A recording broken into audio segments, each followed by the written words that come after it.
So yan mga kabiyahe, today's video, pupunta tayo ngayon sa Tanay after mahababang bakasyon na hindi ako nakapag-vlog, nawala ako. Unfortunately, tayo ay nagkasakit kaya matagal tayo nawala. So praise God, and naging mabuti ang aking kalagayan. So ito, back on the road tayo, kasama namin si Rick Moto.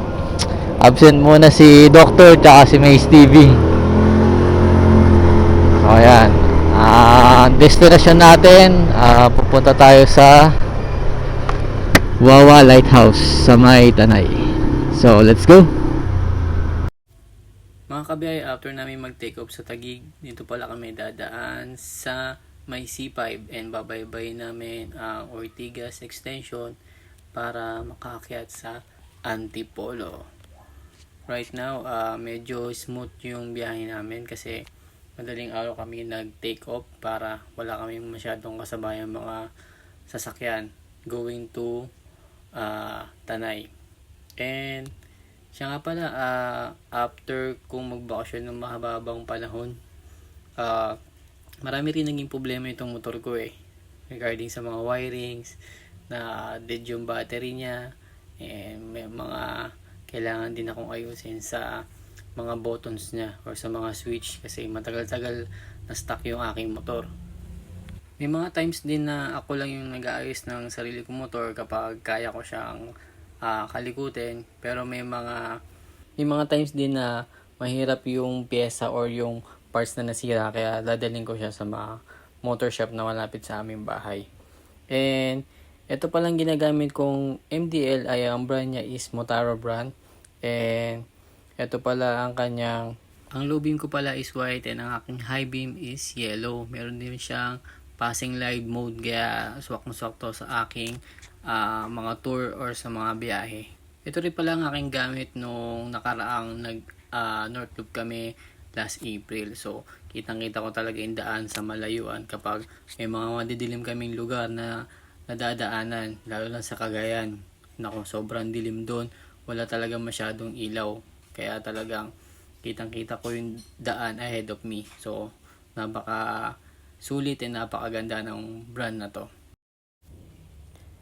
Ayan, right now mga kabiyahe, pakanan na tayo dito sa may Ortigas Extension. So, ito ay matatagpuan dito sa may ilalim ng flyover. And then, dire-diretso na tayo papunta sa Antipolo. Pero dito muna may dadaanan tayo na lugar. So ang lugar na to is bandang Rosario, Pasig. Ang daan pa lang ito mga kabiyahe is tuwing rush hour or weekdays sobrang traffic dito kasi bottleneck itong lugar na to. So ito yung tulay na to, ito yung tulay ng Rosario. Ayan. So pag tuwing weekdays may pasok sobra yung traffic dito. Pero pag tuwing weekends naman or holiday maluwag dito going to Antipolo and Taytay. Ito mga kabiyahe, part pa rin ito ng Ortigas Avenue Extension. So packet na tayo ng Antipolo. So today is Sunday. Smooth naman ang aming biyahe.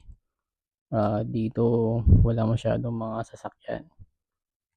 Konti lang yung mga motor, and kadalasan nakikita namin is mga nagbibisikleta or mga bikers. Dito pala kami sa may Antipolo itaas dumaan kasi para madaanan namin yung Teresa Road, yung zigzag. And then sa baba kasi noon papunta na ng Morong dire-diretso, and then Tanay na. And then after this, after namin magstay sa Wawa, baka umakyat kami ng Tanay Upper dun sa may Marilaki Road. Hindi ko lang sure kung maraming bumabiyahe ng mga motor ngayon dun sa may Marcos Highway. So later malalaman natin or ma-check natin yan after natin dun sa Wawa Lighthouse. So ito na mga kabiyahe, dito na kami sa may Rodriguez Avenue sa may Antipolo pa rin to, part pa rin Antipolo. And maya maya malapit na yung sinasabi kong Teresa Road o yung zigzag. Dito lang yun sa may bungad makikita nyo. And Sa mga dumadaan kasi dito, ah, laging mag-iingat lang kasi medyo napaka-risky nung daan kasi nga zigzag siya. So, iba yung ingat lang guys.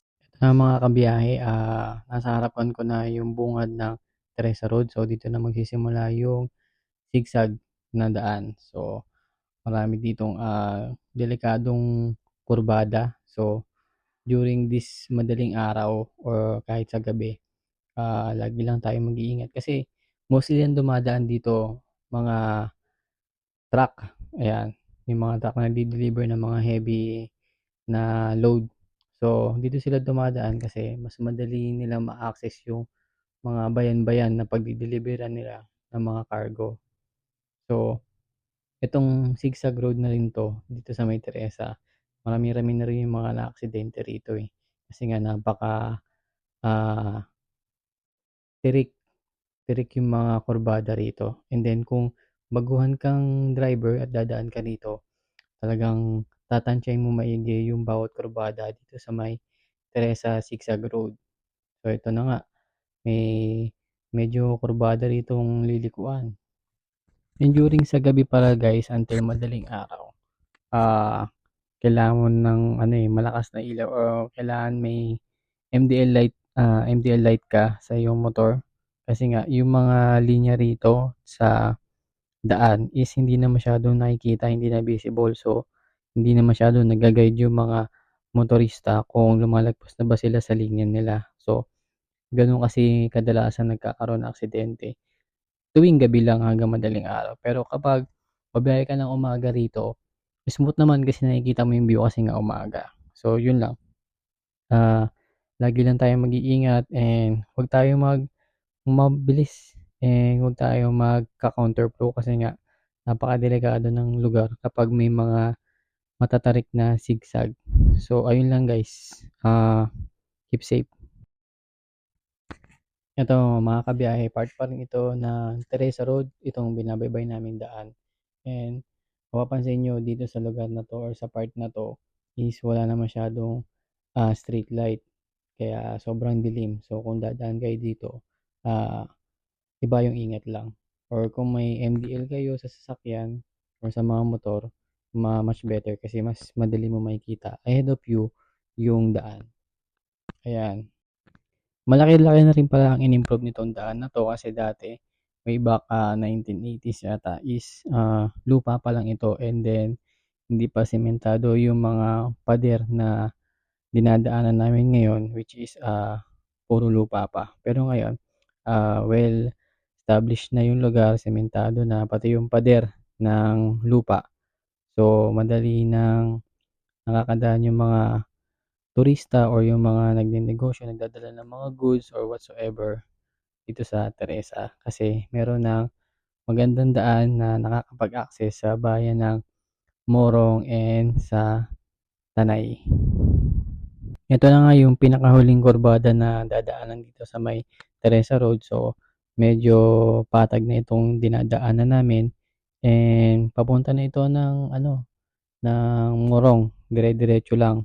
So, later on, makikita natin yung signage sa bandang kanan na nakalagay is to Morong, Tanay, Baras.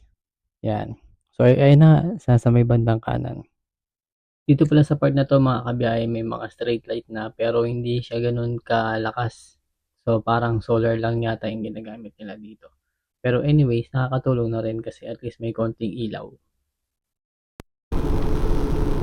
May mga kabiyahe, dito na kami sa may Manila Road, parte ito ng Morong. Medyo malapit na kami sa aming destination. 18 minutes na lang.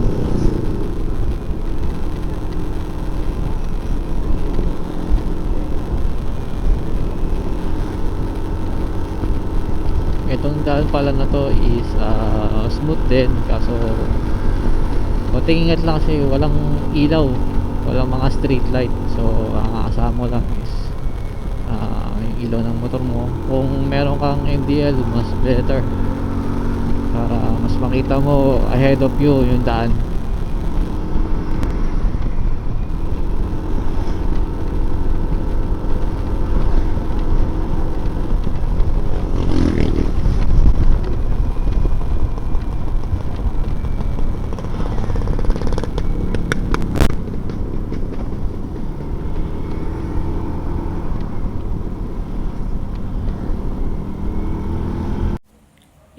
ang Wawa Lighthouse.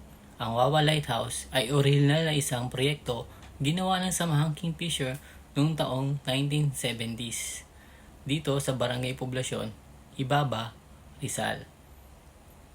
Ayon sa mga lokal o sa mga nakatira dito, meron ding ibang ulat na nagsasabing nagreserba ang gobyerno ng Amerika ng lupa sa Wawa na Sugbo. So meron palang isang katulad na lighthouse nito sa may parting Nasugbo, Batangas noong 1914. Ang Wawa Lighthouse ay naging isang tourist spot din ng mga lokal o ng mga dumarayong bisita magmula sa iba't ibang lugar. Nakakalungkot lang na isipin na hindi na panatili ang kanyang dating kagandahan at ito na ang kanyang itsura ngayon pagkalipas ng maraming taon. So yan mga kabayan, dito na kami ngayon sa may Wawa Lighthouse. So ang paligid niya napapaligiran ng Laguna Lake.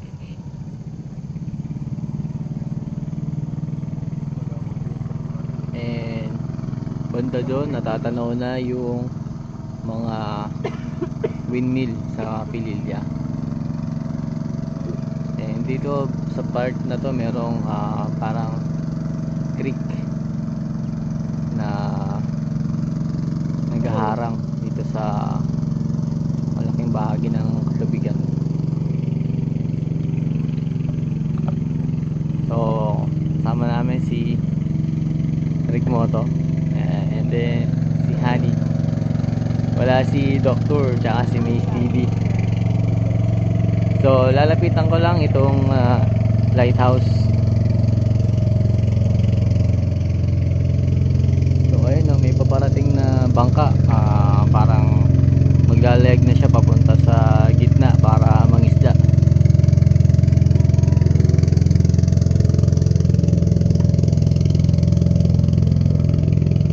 Napakalaki nitong Laguna Lake. Siguro marami rin nakukuha mga isda rito, mostly siguro mga dalag or tilapia. And itong parte pala ng lighthouse ay medyo pinasok na ng tubig or bumaba itong parte ng lighthouse. So ito hindi na na-maintain yung kagandahan ng lighthouse, pero yung sinauna maganda to, nalalapitan at naaakyat.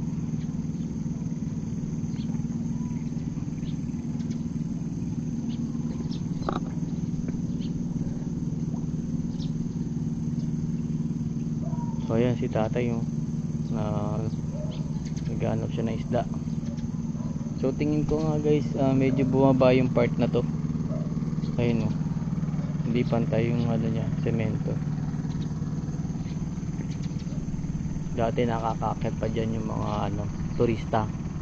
Ngayon wala na, dahil may pinasok na ng tubig yung daan ng packet sa lighthouse.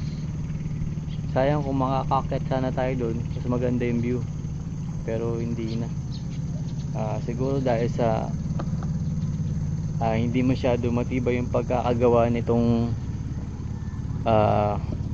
daan or nitong kalye na kinakatayuan ng lighthouse, kaya bumigay na dito sa bandang unahan. Pero maganda pa rin, maganda yung paligid niya, kitang kita yung mga kabuntukan.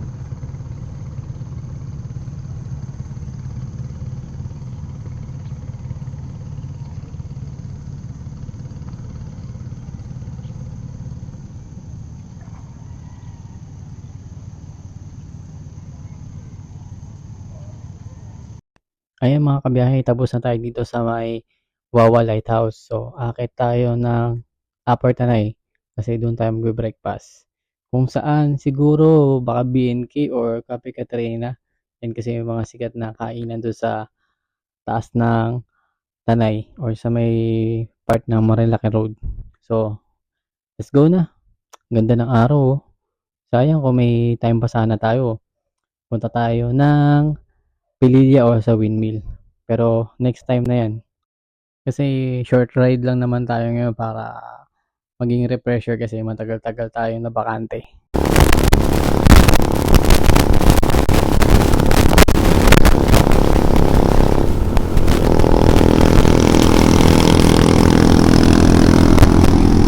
So ito mga kabiyahe, dito na kami sa may Sampaloc Road.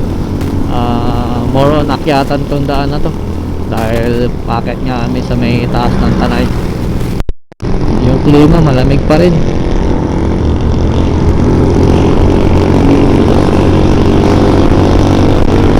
Puro kaon talaga yung daan dito. Kaya dapat tamtaman lang yung takbo, yung higa natin.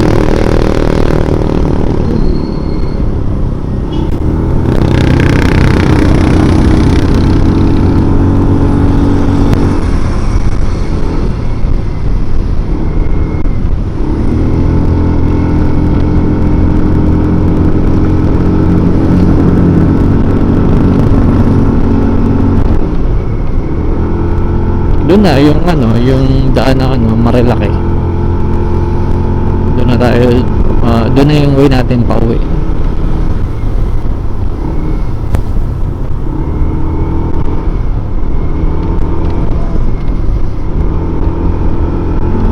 Ito, ang ganda ng daan.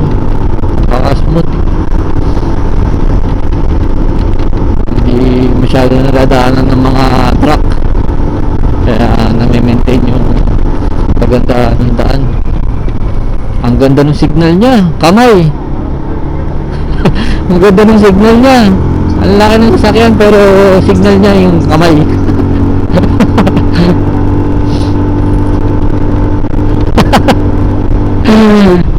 Napaka-high-tech. Napaka-high-tech ng sasakyan nila. Kamay yung ano, signal light. Ito mga kabiyahe, dito kami ngayon sa may Cafe Caterina. Dito namin napili mag-breakfast.